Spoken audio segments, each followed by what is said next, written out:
Hello everyone, आपके अपने YouTube channel climax competitive class में आपका स्वागत है। मैं अनुज अग्रवाल आप लोग के सामने कॉम्पिटिटिव मैथ्स में स्पेशल्स क्लास लेकर आया हूं।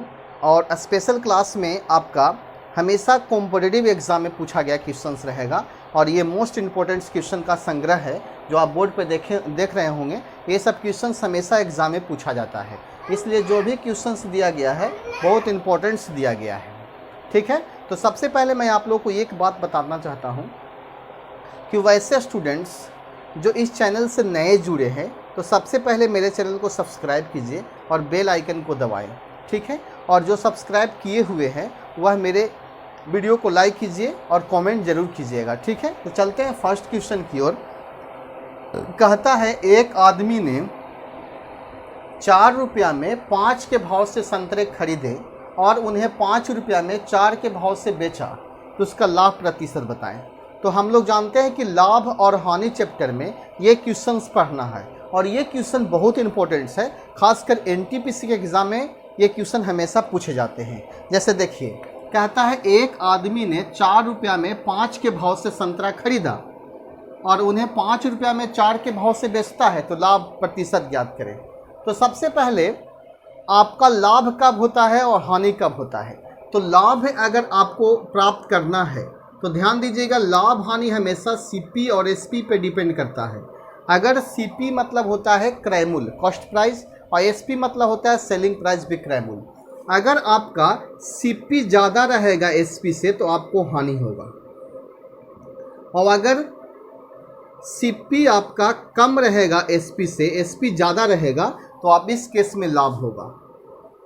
आप माइंड में रखिएगा, अगर आपका सीपी ज़्यादा रहेगा तो आपका लाभ होगा और एसपी कम रहेगा तो भी लाभ होगा और सीपी ज़्यादा होगा तो हानि होगा। ठीक है, तो क्वेश्चन के देखते हैं।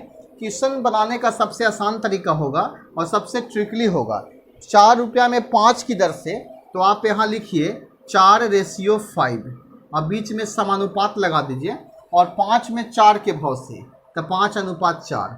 अगर दूर से दूर में गुना कीजिएगा तो क्रयमूल प्राप्त होगा, तो आपका सीपी कितना हो जाएगा 4 × 4 तो 16, और नज़दीक से नज़दीक मल्टीप्लाई कीजिएगा तो आपका विक्रयमूल प्राप्त होगा, तो विक्रयमूल हो जाएगा 50-25। माइंड में रखिएगा, अगर दूर से दूर में मल्टीप्लाई करते हैं तो सीपी मिलता है क्रयमूल और नज़दीक से नज़दीक गुना कीजिएगा तो विक्रयमूल मिलेगा।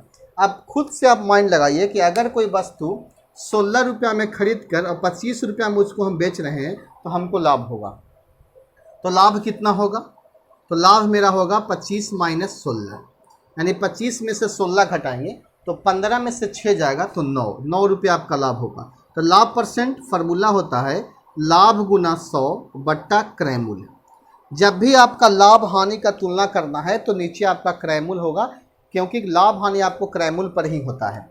तो लाभ आपका 9 रुपया है, 9 × 100, और क्रय मूल्य आपका दिया गया है कितना, क्रय मूल्य आपका दिया गया 9 × 100 बट्टा क्रय मूल्य आपका है कितना 16। ठीक है, 4 चौके 16 और 25 चौके 100 और 25 9 225 होगा, और 225 बट्टा 4 तो 5 चौके 20, 5 चौके 20 हो जाएगा, आपका बचेगा 2 तो 6 चौके 24, 56.1/4% आपका लाभ होगा। फर्स्ट क्वेश्चन का आंसर जो होगा 56.25 या 56.1/4%। तो आप इसका सोल्यूशन देखिए, बहुत आसान तरीका से आपका सोल्यूशन मिला। ये आपका ट्रिकली कॉन्सेप्ट है। चलते हैं नेक्स्ट क्वेश्चन की ओर। सेकंड क्वेश्चन कहता है एक फल विक्रेता ने 10 रुपये में 7 की दर से संतरे खरीदे और उन्हें 40% लाभ पर बेचा। एक ग्राहक को 10 रुपया में कितने संतरे मिले। तो आप यहाँ क्वेश्चन देख रहे हैं, इस टाइप से क्वेश्चन बहुत सारे एग्जाम में पूछे जाते हैं और आप कन्फ्यूजन के मारे छोड़ देते होंगे, लेकिन ऐसा नहीं है। ऐसा क्वेश्चन से एग्जाम में अगर पूछता है तो आप ठंडा माइंड से सोचिएगा, बहुत आसान तरीका से आपका सॉल्यूशन होगा। अगर आप लोगों के सामने कोई भी टफ से टफ क्वेश्चन अगर आ जाता है तो माइंड को कूल रखिए और आराम से सोचिए, आपको सॉल्यूशन मिलेगा। कहता है कि एक फल विक्रेता 10 रुपया में 7 की दर से संतरे खरीदा और उन्हें 40% लाभ पर बेच दिया। एक ग्राहक को 10 रुपया में कितने संतरे मिले।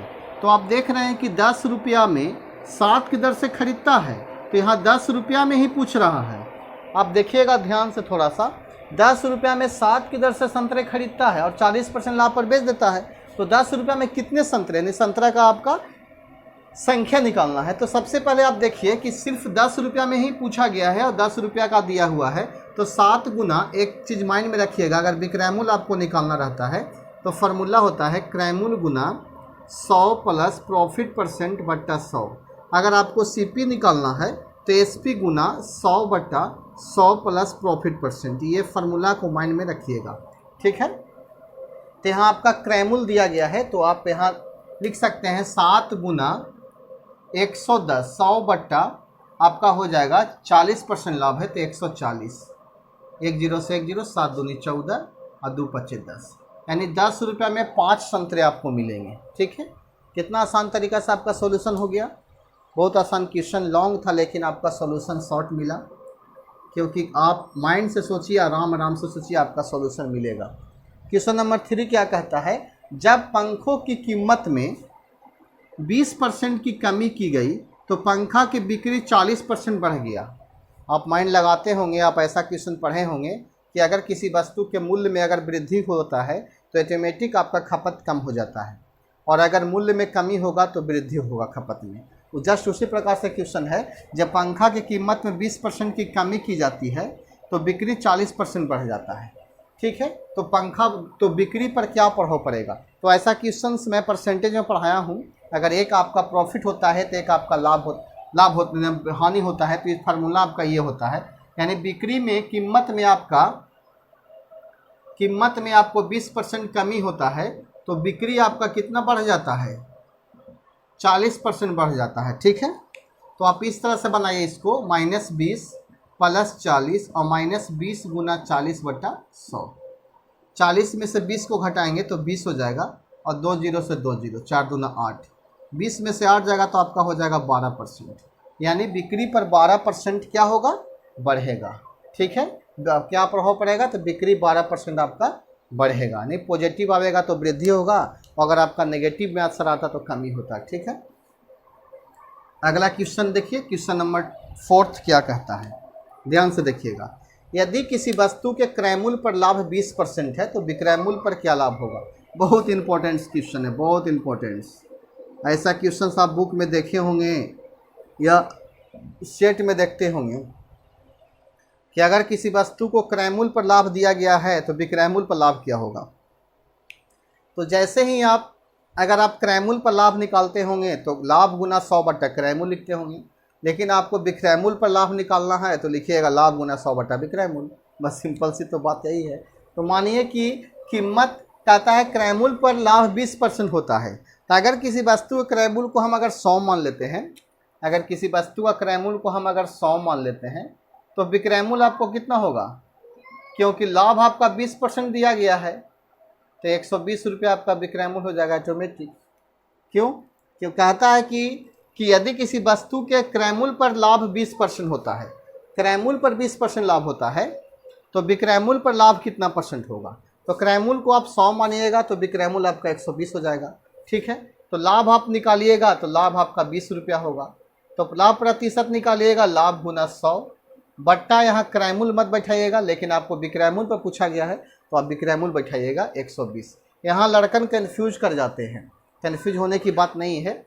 1 0 से 1 0 कट जाएगा, 2 से काटेगा 6 बार में, फिर 2 से 3 बार में और 2 से 50 बार में, तो आपका आंसर होगा 50/3, यानी 16.2/3% आपका आंसर आ जाएगा।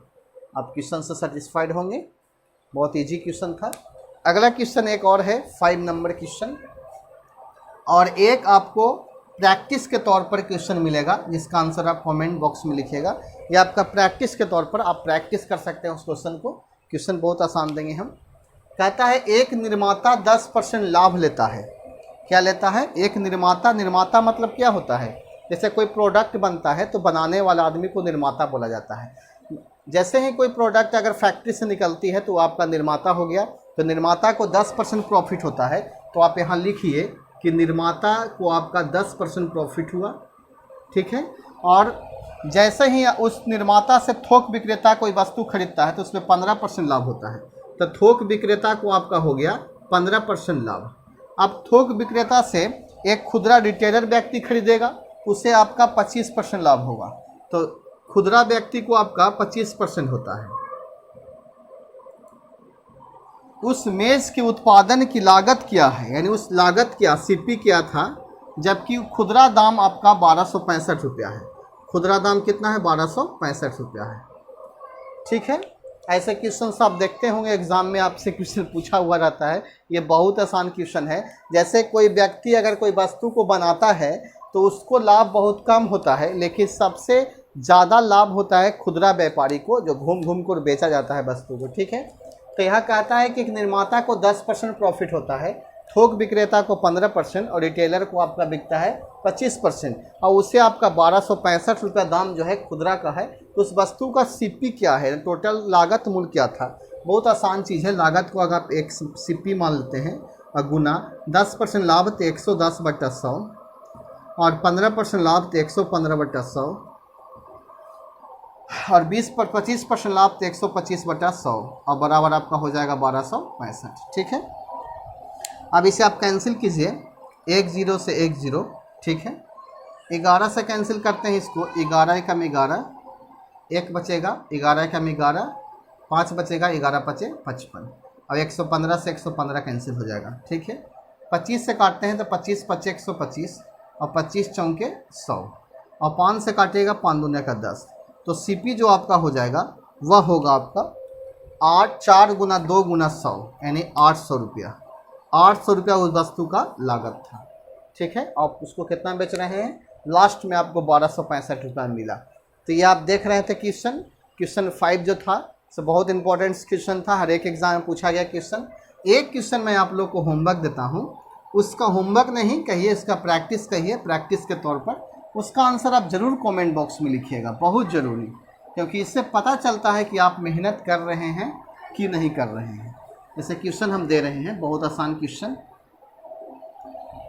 क्वेश्चन है, हम दे रहे हैं क्वेश्चन, आप लोग उसको बनाइएगा। ऑप्शन के साथ मैं आप लोग को दूंगा। देखिए क्या है, यदि x बराबर √a प्लस 1/√a, y बराबर √a माइनस 1/√a, तो x के पावर 4 प्लस y के पावर 4 माइनस 2x² y² बराबर वाट। पहला ऑप्शन 51/5, दूसरा ऑप्शन 29/5, तीसरा ऑप्शन 16 और चौथा ऑप्शन 39/5। तो इस क्वेश्चन का आंसर आप कमेंट बॉक्स में लीजिएगा। एक बार फिर से क्वेश्चन को आप देख सकते हैं, समझा रहे हैं। यदि x बराबर √a प्लस 1/√a, y बराबर √a माइनस 1/√a, तो x के पावर 4 प्लस y के power 4 minus 2x² minus y² into में इतना का वैल्यू आपको निकालना है। आपके पास 4 ऑप्शन दिए गए हैं। तो उम्मीद करते हैं कि आपसे ये क्वेश्चन बनेगा और इसका आंसर आप कमेंट बॉक्स में ज़रूर दीजिएगा। ठीक है, तो इसी शब्दों के साथ मैं इस क्लास को समाप्त करता हूँ और इस वीडियो को देखने के लिए मैं आपको दिल से थैंक यू बोलता हूँ।